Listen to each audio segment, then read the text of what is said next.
जी जनाब, अब हम जो टॉपिक स्टार्ट करने जा रहे हैं that is IAS 16 property plant and equipment. ये टॉपिक आपके सिलेबस में शामिल है। सिलेबस में कौन सी ग्रिड में शामिल है, इसकी सिलेबस वेटेज क्या होगी, कितने नंबर का सवाल इसमें आएगा। इससे पहले वाली स्टेज में यानी कि इंट्रोडक्शन टू अकाउंटिंग के अंदर भी आपने ये सब्जेक्ट पढ़ा हुआ है, ये टॉपिक पढ़ा हुआ है, और इस टॉपिक में आपने वहाँ पे क्या पढ़ा था, यहाँ पे क्या चीज़ें हैं, और जो चीज़ें आपने पहले पढ़ी थी वो क्या अभी आपको आएंगी या कितने मार्क्स के लिए आएंगी या नहीं आएंगी, ये सारी चीज़ों के लिए ये वाली वीडियो में हम लोग डिस्कशन करेंगे। तो जनाब, हम लोग बात करने वाले हैं आपके सिलेबस के अंदर एक बहुत ही important topic IAS 16 property plant and equipment की, राइट। तो जनाब, सबसे पहले हम लोग जो बात इसमें डिस्कस करेंगे that is syllabus weightage and placement. Syllabus के अंदर आपने देखा होगा आपका सिलेबस ग्रेड है C, और इसकी जो सिलेबस वेटेज है that is 40 marks, maximum 30 to 40 marks का जो है ना ये एरिया होगा। इसमें काफ़ी सारी चीज़ें हैं। सिलेबस ग्रेड नंबर C के अंदर, इसका नाम तो यहाँ पे नहीं लिखा हुआ, मैं आपको वैसे बता देता हूँ कि ये रिकॉर्डिंग ऑफ फाइनेंशियल ट्रांजैक्शंस के नाम से जो है ना वो डिफरेंट टाइप के स्टैंडर्ड्स को मिला के ये सिलेबस एरिया बनाया गया है। इसमें नॉन करेंट एसेट्स से रिलेटेड कुछ और स्टैंडर्ड्स भी हैं जिनके बारे में हम लोग आहिस्ता आहिस्ता डिस्कशन करेंगे। इसमें जो सबसे पहला syllabus area that is C1 IAS 16 property plant and equipment. इसका अंदर कुछ टॉपिक्स हैं जो कि ICAP ने स्पेसिफिकली बताए हैं। वो है initial recognition including the initial measurement, कि जब एसेट आएगा उसकी कॉस्ट को हम लोग कैसे रिकॉर्ड करेंगे, उसकी कॉस्ट के कंपोनेंट्स कौन कौन से हैं, कौन कौन सी चीज़ें उसकी कॉस्ट में शामिल होंगी, कौन सी चीज़ें उसकी कॉस्ट में शामिल नहीं होंगी। ये वाली सारी बातें जो हम इंट्रोडक्शन टू अकाउंटिंग के सिलेबस में भी थोड़ा बहुत पढ़ाए हैं, इस लेवल पे हम उसको मज़ीद डिटेल से, बड़ी कम्प्रिहेंसिव डिटेल से पढ़ेंगे कि एसेट जब हम सबसे पहले रिसीव करते हैं, रिकॉर्ड करते हैं, तो उसको किस वैल्यू पे रिकॉर्ड किया जाएगा, किस अमाउंट पे उसको रिकॉर्ड किया जाएगा। That is called initial recognition. थोड़ा बहुत आपने ये टॉपिक इंट्रोडक्शन टू अकाउंटिंग के सिलेबस में पढ़ा है, लेकिन हम लोग उसको, उस कॉन्सेप्ट को रिपीट रिवाइज करेंगे, क्योंकि अभी उन कॉन्सेप्ट्स के अलावा भी हर एरिया में थोड़ी थोड़ी तिश्नगी बाकी है, थोड़े थोड़े कॉन्सेप्ट्स, थोड़े थोड़े पॉइंट्स बाकी हैं जो हम लोग इंशाल्लाह अपने वीडियो लेक्चर्स में कवर करेंगे। Then we will discuss subsequent measurement.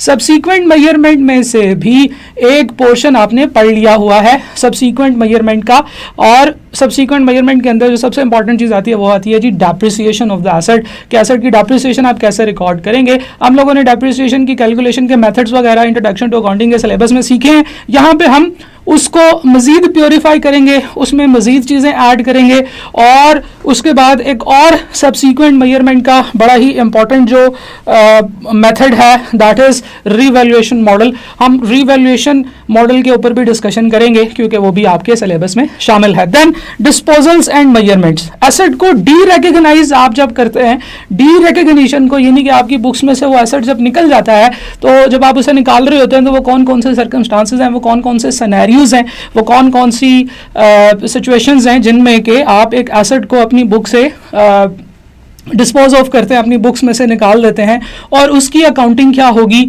उसकी मेजरमेंट कैसे होगी। अकाउंटिंग से मुराद कि उसकी अकाउंटिंग एंट्रीज क्या होंगी, और मेजरमेंट से मुराद वो अकाउंटिंग एंट्रीज किस अमाउंट पे और कब होंगी। तो ये वाली सारी की सारी चीज़ें इसमें शामिल हैं। पेपर पॉइंट ऑफ व्यू से बड़ा इंपॉर्टेंट एरिया है।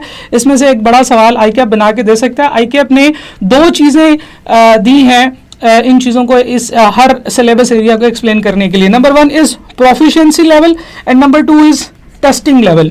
तो जो टेस्टिंग लेवल है उसके बारे में ICAP ने कहा है कि द मैक्सिमम लिमिट पर topic of this level 2 will be 20 marks. उन्होंने कहा कि ज़्यादा से ज़्यादा इस एरिया में से 20 नंबर का सवाल आ सकता है। इसका ये मतलब है कि इस एरिया में से 20 नंबर का सवाल भी आ सकता है। तो जनाब, ये एक छोटा एरिया भी हो सकता है, जैसे कि फाइनल अकाउंट के सवाल के साथ डाल के दे दिया जाए, या ये एक बड़ा एरिया भी हो सकता है जिसमें कि बहुत सारे एसेट्स आपको दे दिए जाएं, जिनमें से कुछ एसेट्स जो हैं वो आपके आ रहे हैं, कुछ डिस्पोज हो रहे हैं, कुछ इस तरह की सिचुएशन, इस तरह के सिनेरियोज बना के आपको दे दिए जाएं। तो ये एक लेंथी एरिया होने वाला है। We are going to spend a lot of time on this area, क्योंकि यहाँ पे हमें काफ़ी सारी चीज़ें समझनी होंगी। प्रोफिशिएंसी लेवल के हिसाब से ICAP ने इसको लेवल 2 दिया है। प्रोफिशिएंसी लेवल को एक्सप्लेन करना थोड़ा सा मुश्किल होता है, क्योंकि ICAP जब प्रोफिशिएंसी लेवल को डिफाइन करता है तो वो इसको डिफाइन करता है with respect to all the syllabus, all the subjects and all the type of subjects, यानी कि थ्योरी के हिसाब से, न्यूमेरिकल के हिसाब से, प्रैक्टिकल पेपर्स के हिसाब से, आईटी के पेपर्स के हिसाब से। तो अगर आप उसे पढ़ेंगे तो आपको समझ नहीं आएगी। लेकिन इसके लिए जो मैं एक वर्ड एक्सप्लेन करता होता हूँ ना, वो है जी अप्रोप्रिएटली डिफ़िकल्ट। ये मॉडरेट लेवल नहीं है, ये अप्रोप्रिएटली डिफ़िकल्ट लेवल होगा, जो कि लेवल 2 कहलाता है। यानी कि आई कैप इसमें से बेसिक नेचर के सवाल पूछ सकता है। देखें जी, ये एसेट है, बताएं इसकी डेप्रिसिएशन कितनी होगी। और कभी कभार आई कैप इसमें से ये सवाल भी पूछ सकता है कि ये एसेट है, ये पता नहीं उस डेट पे, फलां डेट पे परचेज किया था, इसको फलां डेट पे हमने ये किया, फलां डेट पे वो किया, इसमें ये चीज़ें आई, ये चीज़ें इसमें से गई, आप बताएं। अब ये थोड़ा सा ज़रा डिफ़िकल्ट लेवल है, ये अप्रोप्रिएटली डिफ़िकल्ट लेवल इसको मैं कहूँगा।